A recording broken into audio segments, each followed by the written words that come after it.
히브리서 12장 1절 2절입니다. 우리 다 같이 한 목소리로 함께 읽겠습니다. 이러므로 우리에게 구름같이 둘러싼 허다한 증인들이 있으니 모든 무거운 것과 얽매이기 쉬운 죄를 벗어버리고 인내로써 우리 앞에 당한 경주를 하며 믿음의 주요 또 온전하게 하시는 이인 예수를 바라보자. 그는 그 앞에서 있는 기쁨을 위하여 십자가를 참으사 부끄러움을 개의치 아니하시더니 하나님 보좌 우편에 앉으셨느니라. 아멘. 제가 며칠 전에 좀 안타깝기도 하면서 또 한편으로는 분노하면서 봤던 영상이 하나 있습니다. 어떤 영상이냐면 미국 캘리포니아에서 찍힌 영상인데 뒤에 있는 차가 이제 블랙박스로 앞차를 찍은 거예요. 근데 앞차에서 개를 한 마리 버린 거예요. 자기가 키우던 반려견을 밖에 버려놓고 문을 딱 닫고 가족들이 쌩 출발하는 거예요. 아마 개를 데려올 때는 그랬겠죠. 뭐 소풍 가는 척, 뭐 산책 가는 척, 좋은 데 가는 척, 가족들하고 개를 같이 끌고 와서 이 개를 그냥 길바닥에다 버려놓고 차가 쌩 출발해 버린 거예요. 그랬더니 이 개가 그것도 버린 주인이 주인이라고 그 주인을 막 간절하게 쫓아가는 거예요. 그래서 차가 달리면 이 개가 아무리 빨라도 차보다 빠르지 않을 텐데 이 차를 막 따라서 그 짧은 다리로 막 개가 쫓아가는 거예요. 차가 신호등에 서면 자기 아직 안 탔다고 자기도 데려가라고 막 점프를 하면서 창문으로 자기 얼굴을 보여주는 거예요. 운전석으로 뛰었다가 보조석으로 돌아와서 뛰었다가 뒷자리에 뭐 오른쪽 왼쪽 막 가족들이 타고 있으니까 나 아직 안 탔다고 나 좀 데려가라고 그것도 주인이라고 막 자기 얼굴을 보여주면서 점프를 하고 그 손잡이를 막 물어뜯고 막 이렇게 간절하게 그 차를 쫓아가더라고요. 결국 고속도로로 그 차가 쌩 올라갔고 더 이상 그 개는 그 차를 못 쫓아갔어요. 그래서 뒤에 있던 차가 그 차를 그 개 강아지를 구조해서 이제 보호소에 맡기고 다른 주인을 기다리고 있다라고 이제 그 뉴스가 나오더라고요. 제가 그 모습을 보면서 주인을 쫓아가는 저 강아지가 주님을 바라보는 우리의 모습보다 더 간절하다라는 느낌이 드는 거예요. 나는 저렇게 간절하게 주님을 바라본 적이 있을까? 예수를 바라볼 때 우리가 주님을 주님이라고 얘기하고 우리 구원의 주체가 되시고 완성이 되시는 그 주님을 바라볼 때 우리가 주님이라고 얘기하지만 강아지가 자기를 버린 주인을 쫓아가는 것만도 못하게 주님을 바라보고 있지는 않은가 반성하게 되더라고요. 아, 저게 주인을 바라보는 삶이구나. 여러분, 제가 이 말씀을 준비할 때 예수를 바라보는 게 단순히 그냥 믿음으로 예수님만 바라보는 것인 줄 알았어요. 그냥 믿음으로, 내가 믿음으로 예수님만 바라보면 이게 온전한 믿음인 줄 알았는데 그 강아지의 모습을 보면서 주인을 바라보는 모습에는 간절함이 들어가야 되는 거예요. 사모함이 들어가야 되는 거예요. 나 좀 봐달라고. 나 좀 봐달라고. 여러분, 우리가 믿음으로 주님이신 예수님을 바라보는 성도들이 되시기를 바랍니다. 할렐루야. 그런데 믿음으로 주님을 바라볼 때에는 우리도 주님에 대한 간절함과 사모함이 녹아 있어야 돼요. 오늘 우리가 읽은 본문에는 믿음의 주요 또 온전하게 하시는 이인 예수를 바라보라 라고 말씀하고 있습니다. 이 예수님을 바라볼 때 믿음의 주요 온전하게 하시는 이인 예수를 바라보자 라고 되어 있는데 예수를 바라보자 라는 뜻이 그냥 여러 가지의 눈을 돌리다가 예수님도 한번 보자 이게 아니라 우리가 예수 믿기로 시작한 그 순간부터 우리의 생명이 끝나서 구원을 얻는 그 자리에 가기까지 예수님만 바라보라라는 뜻이에요. 왜 그러냐면 우리가 예수님을 바라보려면 예수님이 아닌 것에서 시선을 돌려야 돼요. 다시 우리가 주인을 보려면, 주님을 보려면 주님이 아닌 것에서 시선을 돌려야 돼요. 그 강아지가 주인이 탄 차만 보더라고. 비슷한 차도 있었습니다. 다른 차도 있었습니다. 차길이니까 다른 차들이 쌩쌩 다닙니다. 근데도 그 주인의 차만 보고 쫓아가는 거예요. 왜 그렇죠? 다른 것에서 시선을 돌려서 내 주인만 집중하고 사모하고 갈망하는 거예요. 이 간절함이 사실 주님을 바라보는 우리의 마음이 되어야 된다는 거죠. 믿음의 주요 온전하게 하시는 이인 예수를 바라보는 성도들이 되시기를 바랍니다. 그러면 믿음의 주라는 건 뭡니까? 믿음의 주라는 건 믿음의 출발점이다라는 뜻이에요. 우리가 예수 믿기로 작정한 그 출발선부터 우리는 예수님을 바라봐야 돼요. 예수 믿기로 작정한 그 순간부터 우리는 예수님에 대한 사모함과 간절함이 있어야 돼요. 그 마음으로 예수님을 바라봐야 되는데 언제까지요? 온전하게 하시는 이인, 즉 우리의 믿음의 출발점부터 이 믿음이 온전히 완성될 때까지 우리의 생명이 끝나서 하나님의 심판대를 지나 천국 갈 그때까지 우리는 예수님을 바라봐야 돼요. 그러니 우리의 믿음의 간절함은 어때야 됩니까? 그냥 살면서 생각날 때마다 기도하고 생각나면 찬양하고 생각나면 예수님 좀 보고 이게 아니라 우리가 예수 믿기로 신앙생활 하기로 시작한 그 순간부터 우리의 생명이 끝나서 구원을 얻는 그 순간까지 우리는 예수님만 바라봐야 돼요. 이게 믿음의 주요 또 온전케 하시는 이인 예수를 바라보라라는 말씀의 뜻이다라는 것입니다. 여러분, 우리의 믿음을 한번 돌아보시기를 바랍니다.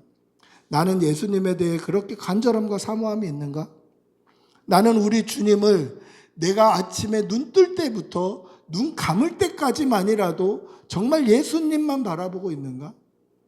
제가 이 말씀을 준비하면서 저에게 했던 질문이에요. 너 그렇게 살고 있냐? 제가 대답을 못 하겠는 거예요. 핸드폰도 보죠. 텔레비도 보죠. 인터넷도 보죠. 뉴스도 보죠. 유튜브도 보죠. 예수님만 보지 못하는 거죠. 세상에 다른 것 보다가 예수님 잠깐 보고 또 세상에 다른 것 보다가 예수님 잠깐 보더라는 거예요. 그럼 이런 생각이 들죠. 그럼 목사님, 우리가 아무것도 안 하고 직장 생활도 안 하고 학교도 안 다니고 그냥 교회에서 예수님만 바라봐야 됩니까? 그게 아니라 우리 마음에 항상 예수님을 사모함과 간절함이 우리 마음에 믿음으로 자리 잡아야 된다. 공부할 때도 주님을 위해, 일할 때도 주님을 위해, 심지어 뉴스를 듣고 유튜브를 보고 다른 것을 할 때도 우리의 마음과 뜻과 정성은 하나님께 우선순위를 둬야 돼요.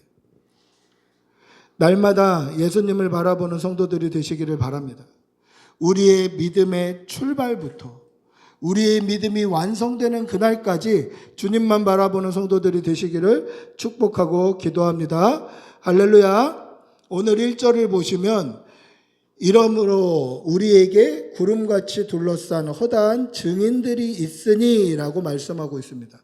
오늘 우리가 읽은 1절 한번 다시 읽어볼까요? 1절 다시 읽어보겠습니다.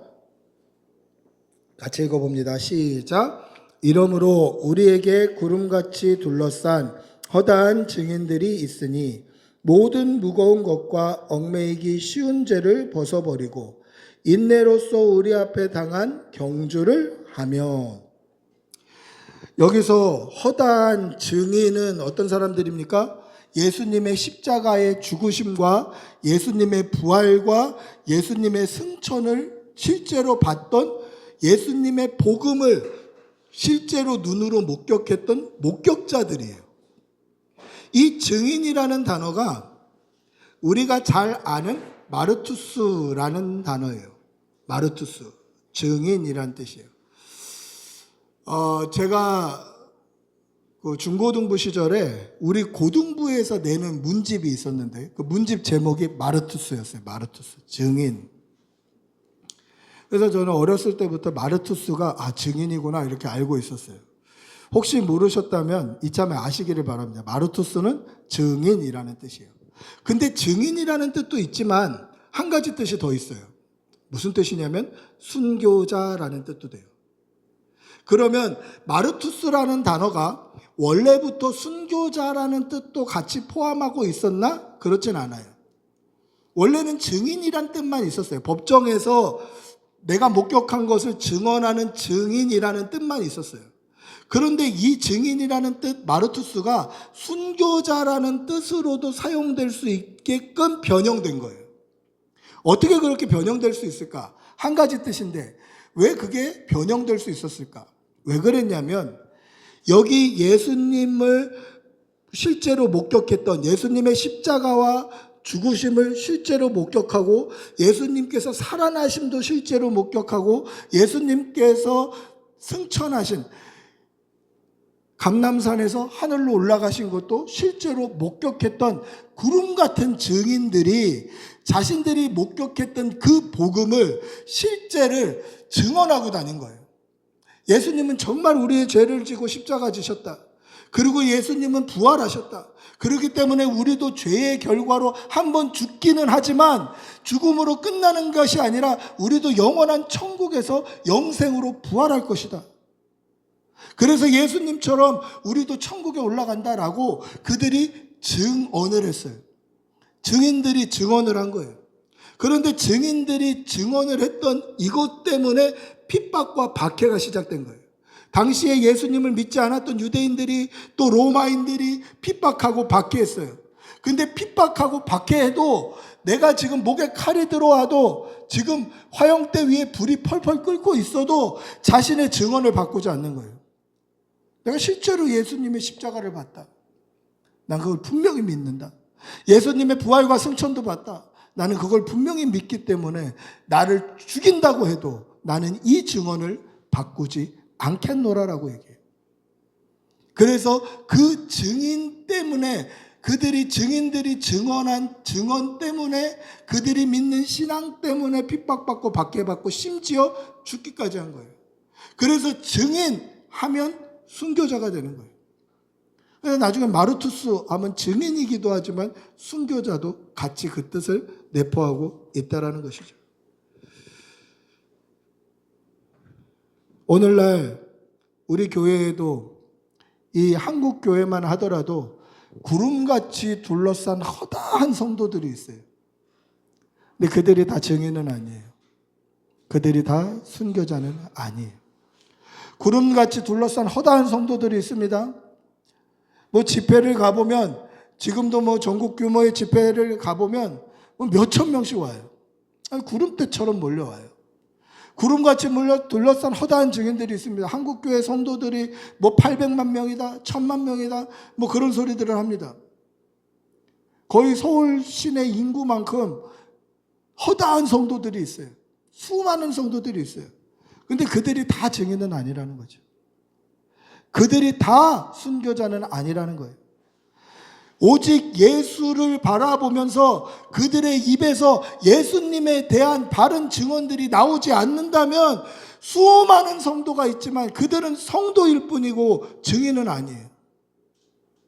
여러분, 증인은 뭡니까? 예수님을 믿는 믿음으로 우리의 입에서 예수가 증언되어야 돼요. 근데 성도라고 하는 사람들이 교회 안에서 이야기하는 것들이 대부분 어떤 것입니까? 세상 것들이에요. 세상 것들. 나의 성공의 자랑, 나의 성공의 증인, 세상의 증인, 정치의 증인, 주식의 증인, 합격의 증인, 뭐 잘 먹고 잘 사는 것의 증인, 이렇게 살지만 그 입에서 예수가 증언되지 않아요. 여러분, 만약에 여러분들의 삶의 현장, 학교, 직장, 어디서든지 누구를 만나든지 여러분들 입에서 세상의 가치만 증언된다면 여러분들은 그리스도의 증인이 아니다라는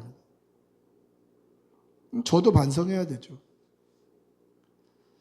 제가 한번 그렇게 생각해 봤습니다. 나에게 전도 대상자가 있을까? 생각해 봤는데,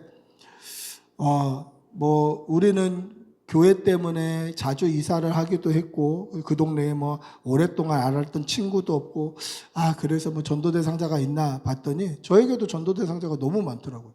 이 우리 교회가 속한 건물에도 제가 수도 없이 만나고 이야기하고 인사하는 사람들이 너무 많아요. 근데 그들에게 내가 정말 예수 믿고 구원 받으시라고 입을 벌려서 예수님을 얼마나 증언한 적이 있는가? 몇 번 안 되는 거예요. 몇 번 안 돼요. 우리 층에 있는 선생님들한테밖에 예수를 증언하지 않았더라고요. 저도 증인의 삶을 살지 못할 때가 너무 많다는 거죠. 여러분, 입을 벌려서 예수님을 자랑하는 예수님의 증인이 되는 성도들이 되시기를 바랍니다. 그러면 증인에게는 어떠한 것들이 있어야 할까? 첫째는 증인은 모든 무거운 것과 얽매이기 쉬운 죄를 벗어야 됩니다. 여러분, 장거리를 뛰는 운동선수들은 옷이 굉장히 가볍습니다. 마라톤 선수들의 옷은 위아래 다 해서 땀에 젖었을 때도 1kg가 안 돼요. 왜냐하면 땀을 흡수하지 않는 원단으로 제작이 되고 굉장히 얇고 가벼워서 옷을 입은 것처럼 느껴지지 않을 정도의 무게감. 그러니까 몇백 그램밖에 안 돼요. 위아래 다 합쳐서. 마라톤이 올림픽의 꽃이라고 하죠. 왜 올림픽의 꽃입니까?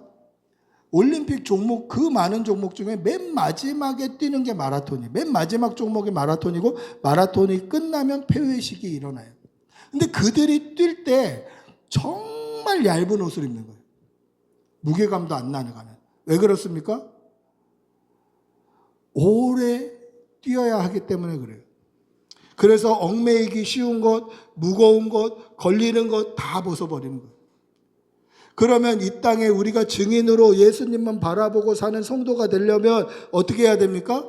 우리도 얽매이기 쉬운 죄를 벗어버려야 돼요. 왜 얽매이기 쉬운 죄를 벗어버려야 되냐면 죄가 있으면 하나님하고 거리감이 생겨요. 그래서 죄가 있으면 내가 복음의 증인으로 살기 굉장히 어려워져요. 한번 생각해 보세요. 제가 평소에 삶이 되게 못됐고 막 막말도 하고 사람들 보면 막 욕하고 싸우고 이런 성격을 가지고 있는 사람이라고 생각해 보세요. 제가 그게 죄인 걸 알아요. 근데 내가 평소에 그런 사람인데 그 죄를 가지고 내가 평소에 욕하고 싸우던 사람들에게 예수 믿으라고 그러면 예수가 믿어지겠습니까? 예수가 있다고 해도 하나님이 있다고 해도 네 꼴 보고 안 믿는다 이렇게 얘기하지 않겠어요? 죄가 있으면 복음의 증인으로 살 수가 없는 거예요. 증인은 어떻게 살아야 됩니까? 얽매이기 쉬운 죄를 벗어버려야 돼요. 그럼 어떻게 벗을 수 있을까요? 예수 그리스도의 십자가를 통해서 벗을 수 있는 거예요. 그래서 우리는 항상 예수님의 십자가 붙들고 우리의 죄 사함을 위해서 기도하고 날마다 성령으로 충만해서 우리가 입을 열었을 때 예수가 증언될 수 있도록 그렇게 증인의 삶을 살아야 하는 것입니다. 그렇게 믿음으로 예수님의 십자가만 바라보고 믿음의 증인으로 사는 성도들이 되시기를 바랍니다. 두 번째, 우리 앞에 당한 경주를 하는 것입니다. 여러분, 아까도 말씀드렸다시피 올림픽의 꽃은 마라톤이라고 그랬어요. 마라톤 경기가 끝나면 이제 다 정리하고 폐회식 준비를 합니다. 올림픽 그 많은 종목 중에 맨 마지막이 마라톤이에요. 그런데 만약에 마라톤 경기를 하는데 42.195km를 뛰는데 마라톤은 이렇게 출발선에서 다 한 줄로 쭉 서서 뛰지 않아요. 마라톤 출발하는 것을 보시면 엄청나게 많은 사람들이 그 평소 기록, 예선 기록 같은 거, 평소 기록이나 랭킹 같은 걸로 이렇게 앞에서부터 쭉 쓰는 거예요. 뒤로 쭉. 엄청 많은 사람들이 서 있어요. 한꺼번에 출발합니다. 선두 그룹, 후미 그룹 막 이렇게 생기죠. 그런데 그 가운데 한 명만 상을 줘야 한다면 여러분 누구를 상을 줘야 됩니까? 수많은 사람들이 지금 동시에 땅 출발했어요. 그래서 결승점에 도달했을 때 한 명에게만 상을 줘야 된다면 누구에게 줘야 될까? 1등에게 줘야 할까?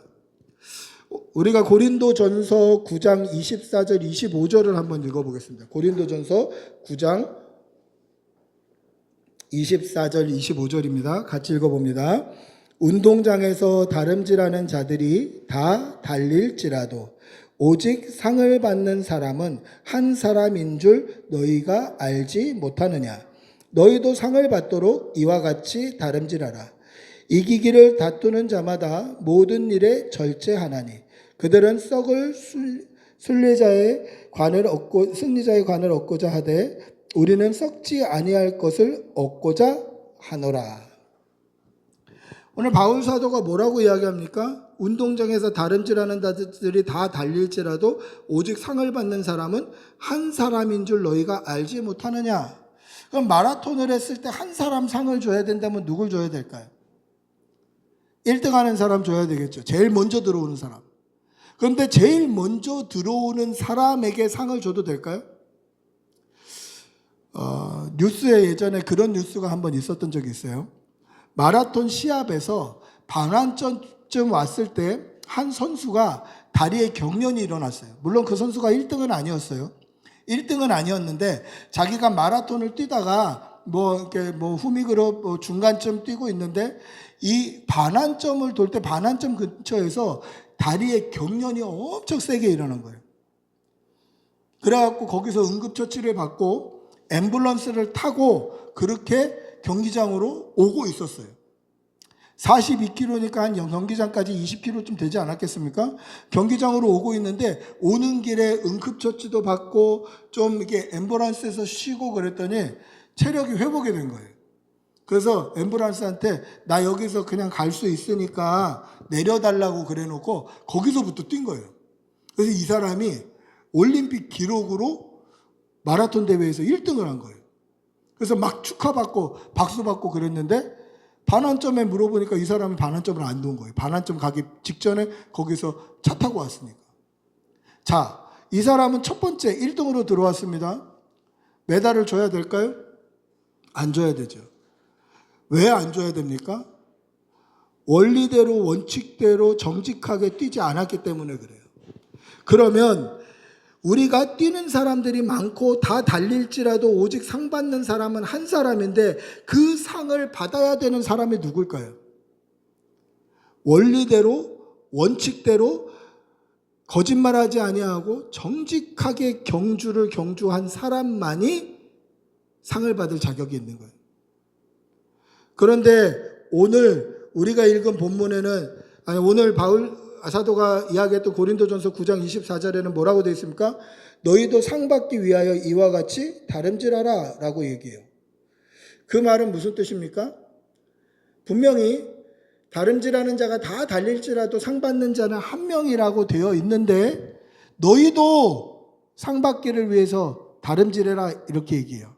그 말은 뭡니까? 상이 하나만이 아니다라는 뜻이에요. 모든 사람에게 상을 줄 수 있는데 그 상을 받는 사람은 어떤 사람입니까?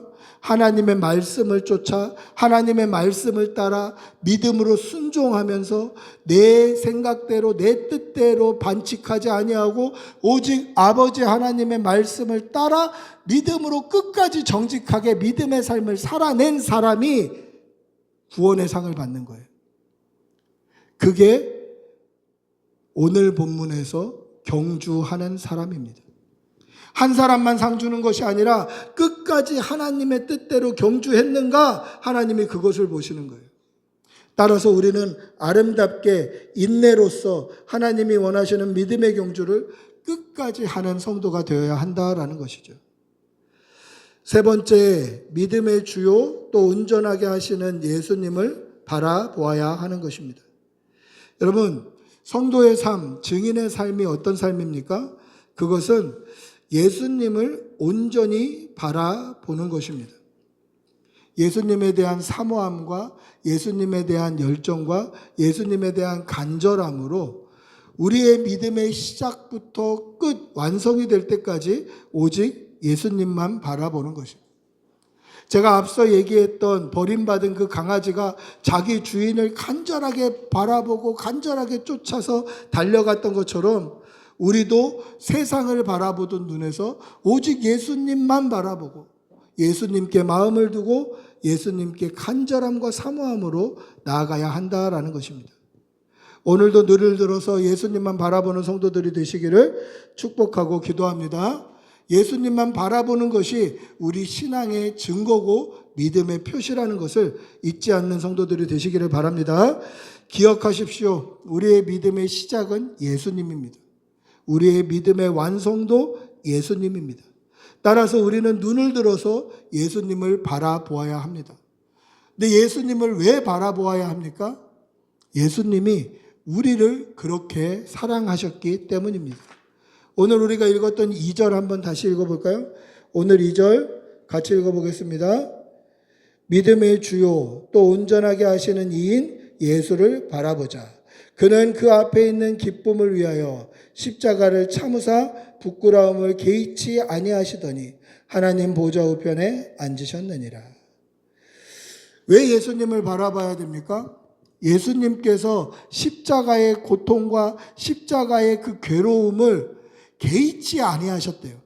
개의치 아니하셨다는 건 뭐냐면 십자가의 고통과 십자가의 그 부끄러움을 신경 쓰지 않으신 거예요. 왜 신경 쓰지 않으셨습니까?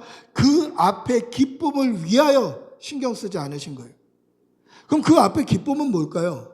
저와 여러분이 믿음 생활하는 시작부터 마치는 그 순간까지 예수님만 바라보고 예수 믿고 구원받을 수만 있다면 예수님이 십자가 지시는 그 고통과 그 아픔과 그 모진 그 고난들은 하나도 상관하지 않으시는 거예요. 우리가 구원받는 게 더 기뻐서 이 기쁨을 이기지 못하기 때문에 이 기쁨을 얻고자 그 십자가의 고통이나 그 고난은 하나도 개의치 아니하시더라는 거예요. 여러분, 예수님은 우리를 이렇게 사랑하시는 분이에요. 우리가 예수 믿고 구원받을 수 있다면 예수님이 당하는 고난과 고통과 멸시와 천대 정도는 전혀 상관없는 거예요. 우리가 구원받는 게 예수님의 몸이 아픈 것보다 더 기쁘기 때문에, 예수님이 천대받는 것보다 더 기쁘기 때문에, 예수님은 저와 여러분이 구원받을 수만 있다면, 믿음으로 말미암아 구원을 얻을 수만 있다면 이런 거 상관없다. 개의치 아니하시더라는 것이죠. 우리도 우리를 위해서 십자가의 고통과 그 멸시와 모욕을 참으신 그 예수님을 끝까지 사모하고 간절히 바라보는 믿음의 성도들이 되시기를 축복하고 기도합니다.